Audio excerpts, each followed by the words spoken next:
మీ business ఏదైనా మీ ఊర్లో promotion చేయాలంటే అది సుమన్ టీవీతోనే సాధ్యం. ఇప్పుడే సంప్రదించండి.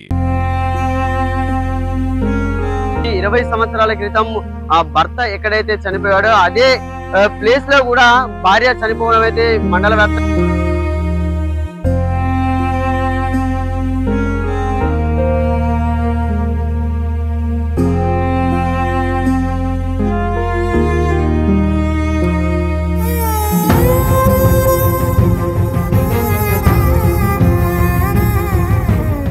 నమస్తే, వెల్కమ్ టు సుమన్ టీవీ. సాధారణంగా రోడ్డు ప్రమాదాలు జరుగుతూనే ఉంటాయి. ఒక్కొక్క రోడ్డు ప్రమాదంలో ఒకే కుటుంబానికి చెందిన వారు చనిపోతూ ఉంటారు. కానీ ఇక్కడ మాత్రం ఎల్కతుర్తి మండల కేంద్రంలో మాత్రం ఒక విషాదకరణ ఘటన అయితే చోటు చేసుకుంది. 20 సంవత్సరాల క్రితం ఆ భర్త ఎక్కడైతే చనిపోయాడో అదే ప్లేస్ లో కూడా భార్య చనిపోవడం అయితే మండల వ్యాప్తంగా కూడా ఒక విషాద ఘటనగా కూడా నెలకొంది. జంగం స్వరూప అనే మహిళ ఆ చుట్టాల ఇంటికి వెళ్లేందుకు కూడా తెల్లవారుజామున 5 గంటలకు బస్సు ఎక్కేందుకు ఇదే రోడ్డు నుండి కూడా ఆమె ప్రయాణాన్ని అంటే బస్ స్టాండ్కి వెళ్లి బస్సు ఎక్కి చుట్టాల ఇంటికి వెళ్ళాలని చెప్పి వెళ్ళిన క్రమంలో కూడా ఒక గుర్తు తెలియని వాహనం అనేది ఢీ కొట్టడంతో ఆమె ఇక్కడే మృతి చెందింది. అంటే 20 సంవత్సరాల క్రితం కూడా వాళ్ళ భర్త ఐలయ్య ఇక్కడే కూడా మృతి చెందాడు. అంటే ఇప్పుడు మనము ఇక్కడ ప్రమాదం జరిగినటువంటి ఘటనలో ఉన్నాము. ఆమె ఇంటి నుండి బస్ స్టాండ్ వరకు కూడా నడుచుకుంటూ వెళ్లేందుకు కూడా ఉదయాన్నే బయలుదేరింది. చుట్టాల ఇంటికి వెళ్లేందుకు కూడా బయలుదేరిన క్రమంలో ఒక గుర్తు తెలియని వాహనం ఆమెను ఢీకొట్టడంతో ఆమె ఇక్కడికిక్కడే ప్రాణాలను అయితే కోల్పోవడం జరిగింది. 5 అడుగుల దూరంలో అప్పుడు 20 సంవత్సరాల క్రితం భర్త అక్కడ చనిపోవడం జరిగింది. ఇప్పుడు నిన్న ఉదయాన్నే ఇక్కడ భార్య కూడా ఇక్కడ మృతి చెందడం అనేది కూడా చాలా బాధాకరమైన విషయం. అంటే ఈ రోడ్డు ప్రమాదం జరగడంతో కూడా కుటుంబంలో విషాద ఛాయలు అయితే అలుపుతుంది. అంటే వాళ్ళ కుటుంబం అంటే వాళ్ళ ఇంటికి వెళ్ళి అసలు ఈ రోడ్డు ప్రమాదం ఎలా జరిగింది, అసలు వాళ్ళ కుటుంబ పరిస్థితి ఏంటి అనేది కూడా మనం అడిగి తెలుసుకునే ప్రయత్నం అయితే చేద్దాం. మృతి చెందినటువంటి జంగం స్వరూప వాళ్ళ ఇంటికి అయితే మనము చేరుకోవడం జరిగింది. వాళ్ళ కుటుంబ సభ్యులు అయితే ఉన్నారు. అంటే ఆమె ఇంటి నుండి ఎప్పటికి బయటికి వెళ్ళింది, అసలు ఏం జరిగింది, అసలు వాహనము గుర్తు తెలియని వాహనం అయితే ఢీ కొట్టిందని కూడా వారు కుటుంబ సభ్యులు చెప్తున్న పరిస్థితి. 20 సంవత్సరాల క్రితం కూడా వాళ్ళ భర్త సేమ్ ప్లేస్ లో కూడా చనిపోవడం జరిగింది. వాళ్ళ కుటుంబ సభ్యులు అయితే ఉన్నారు. వాళ్ళని అడిగి తెలుసుకుందాం. అక్క అసలు ఏం జరిగింది, ఏమైంది అక్క మీ అమ్మకు? మా అమ్మ మేనమరదలోళ్ళు పట్నాలు వేసుకుంటారంటే వాళ్ళ అమ్మ నాన్న లేరు, చనిపోయిళ్ళు. వాళ్ళది ఊళ్ళే మా మేనత్తున్నది రాలేరు అంటారు, బాధపడతారు, ఏడతారు అని వాళ్ళ ఇంటికి పోతానని పొద్దున్నే 6ంటికి బస్సుకు పోతానని స్నానం చేసి బయటికి వెళ్ళింది. వీళ్ళతో పోతానంటే సరే పో అని అన్నారు. ఇక అక్కడ పడ్డది, ఏం గుద్దిందో మాకు తెలియదు, అడవాడిపోయింది. మా చిన్నబాబు కొడుకు అట్నుంచి పాల్గొంట పోతానని వస్తాడట. వచ్చారు కాడ మనిషి కనబడుతోనే ఆయనకు భయమై వేరేటైనా తీసుకొచ్చి చూస్తే మా పెద్దమ్మ అని ఏడ్చుకుంటూ వచ్చి వీళ్ళని లేపితే వీళ్ళు పోయేసరికి స్పాట్లో చనిపోయింది. చనిపోతే పోలీసులు గిట్లా వచ్చిళ్ళు, అవన్నీ చూసి ఇల్లు రాసుకున్నారు, హుజరాబాద్కి తీసుకొని పోయిళ్ళు. మా నాన్న 20 ఏళ్ళ కింద అట్నే చనిపోయాడు. మళ్ళీ అదే స్థానంలో మా అమ్మ చనిపోయింది. మా అన్నకున్న ఆరోగ్యం బాగాలేక 15 లక్షలు అయినాయి మా స్పేర్లా. మొత్తం లివర్ మొత్తం ఖరాబ్ అయింది. మా అన్న గురించి మా అమ్మ మొన్న ఏడిచింది, కానీ స్పాట్లో మా అమ్మ చనిపోయింది.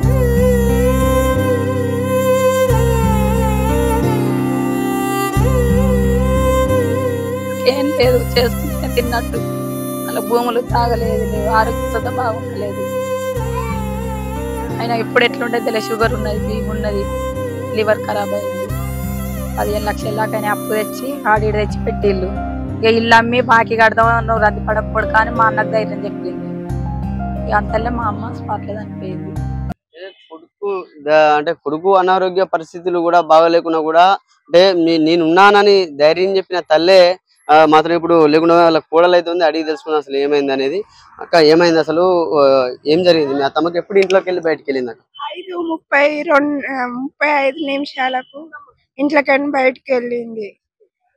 పోయింది, పోతానా అని కొడుకును పిలిచింది, పో అవ్వ అన్నాడు.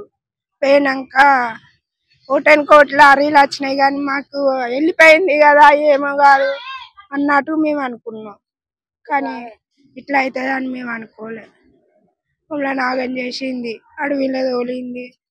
మా చిన్న పిల్లలు, నేను నా బిడ్డను 7 నెలల పిల్లని ఇడిచిపెట్టి పోతానా, నేను కూలి పని చేస్తా, మా ఆయన ఆరోగ్యం మంచిగా ఉండదు, మాకెవరు లేరు, కూలి వేసుకొని తిన్నట్టు లేకపోతే లేదు. చిట్టీలు ఉన్నాయి, చిట్టీలు కట్టుకున్నాడు. మా పరిస్థితి ధైర్యానికి అట్లా మాకు ఉండే ఆ ధైర్యం లేదు, ఏది లేదు.